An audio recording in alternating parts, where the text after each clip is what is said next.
In the year 2080, the red planet glows in the dark emptiness of space, no longer a distant dream, but humanity's second home.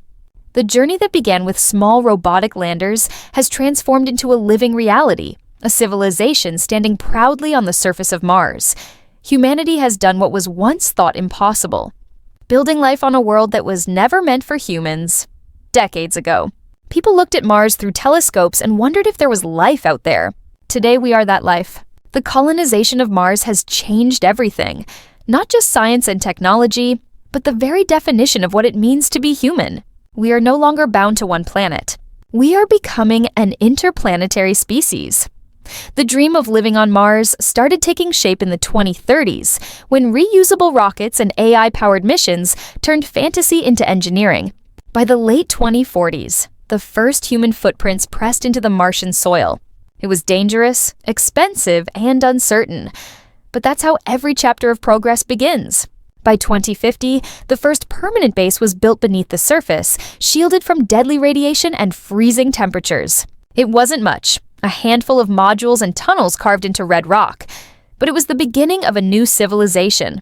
Now, in 2080, Mars looks very different.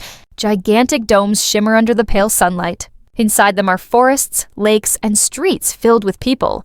The air smells faintly metallic but breathable. Artificial rivers flow through underground channels, powered by AI-managed life support systems. Cities like New Horizon and Ares Prime stand as symbols of what humanity can achieve when survival becomes a shared purpose. Life here is fragile yet beautiful. Every breath of air, every drop of water is recycled, monitored, and managed. People wake up inside glass-roofed habitats where the red dust outside looks like a painting. Children attend digital schools taught by AI tutors. Farmers harvest crops grown under ultraviolet light. Gravity is lighter, footsteps are slower, and even the heartbeat feels different. Every moment reminds the settlers that this world doesn't forgive mistakes, yet it rewards courage. The colonists have learned to work hand in hand with machines. Artificial intelligence runs nearly every system, from oxygen production to temperature control. Autonomous drones patrol the skies, repairing solar fields and scanning for dust storms. Robots mine ice from beneath the surface and extract vital minerals for expansion. On Mars, humans and AI are partners in survival. It's a delicate balance, but one built on trust and necessity. Over the years, Martian culture has evolved into something unique. The people here celebrate Landing Day instead of Independence Day. They play sports in low-gravity arenas where jumps can last for seconds. Music has changed too.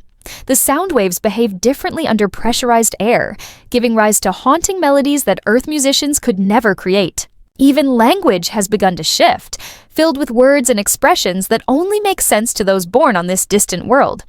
Science has taken bold steps as well. Terraforming, once science fiction, is now underway. Giant mirrors orbit Mars, reflecting sunlight onto frozen poles.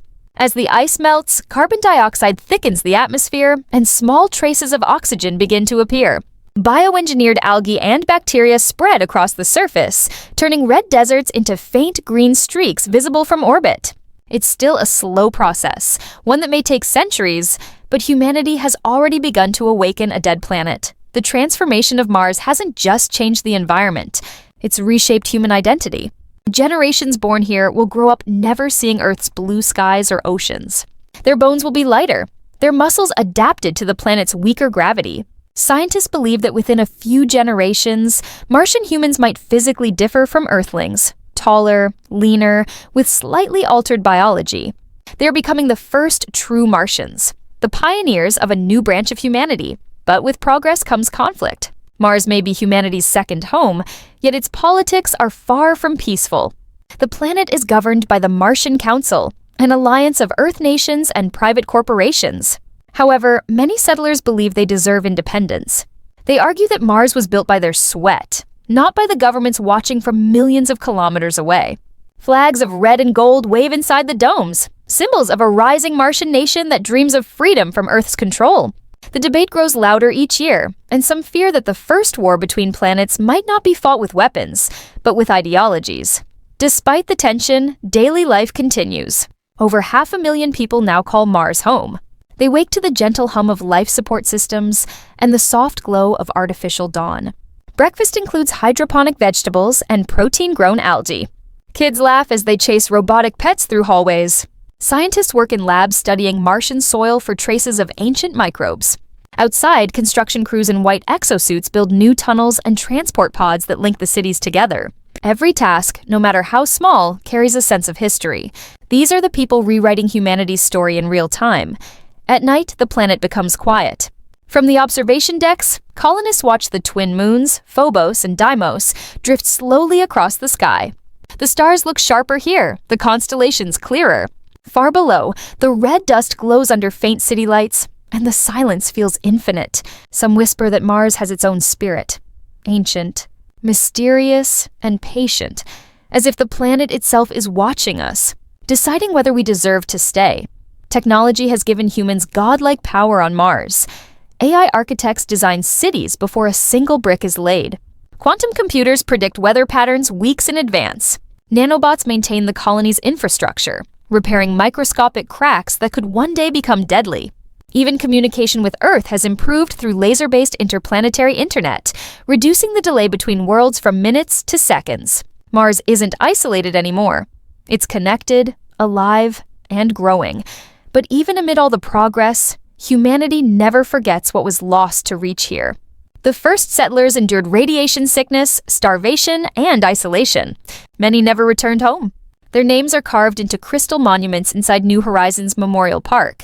Every child learns their stories. Because on Mars, remembering the past is as important as building the future. The planet itself remains dangerous. Dust storms can cover entire continents. A single mechanical failure can mean death. Every colonist knows that survival depends on cooperation. No one truly lives alone here. Every heartbeat is part of a system that keeps the colony alive. In that unity, humanity has rediscovered something it lost on Earth, the understanding that progress means working together. And yet, Mars is only the beginning. Beyond its red skies lies the next frontier, the moons of Jupiter, the oceans of Europa, the methane lakes of Titan. The lessons learned on Mars are preparing humanity for the great leap into the outer solar system. With AI pilots and fusion engines, interplanetary travel is becoming routine. What once took months now takes days. The universe feels smaller, and humanity's ambition grows larger. By 2080, humans no longer ask if we can survive on other worlds. The question now is, how far will we go? The spirit of exploration burns brighter than ever. Mars has taught us resilience, creativity, and hope. It has shown us that we can transform desolation into life, silence into song, and dust into destiny. As the Martian sun rises over the horizon, painting the red plains in shades of gold, a lone colonist stands outside the dome, gazing into the endless sky. Through the comms, their voice echoes softly. We came here as explorers, but now we are home. That sentence defines the human journey, from Earth to Mars, from dream to reality. We didn't just conquer another planet. We proved that humanity's future lies among the stars. This is not the end of our story. This is the beginning of a new one. The story of life on Mars, the story of who we are becoming, because the destiny of humankind was never meant to stop at Earth. It was always written in the stars.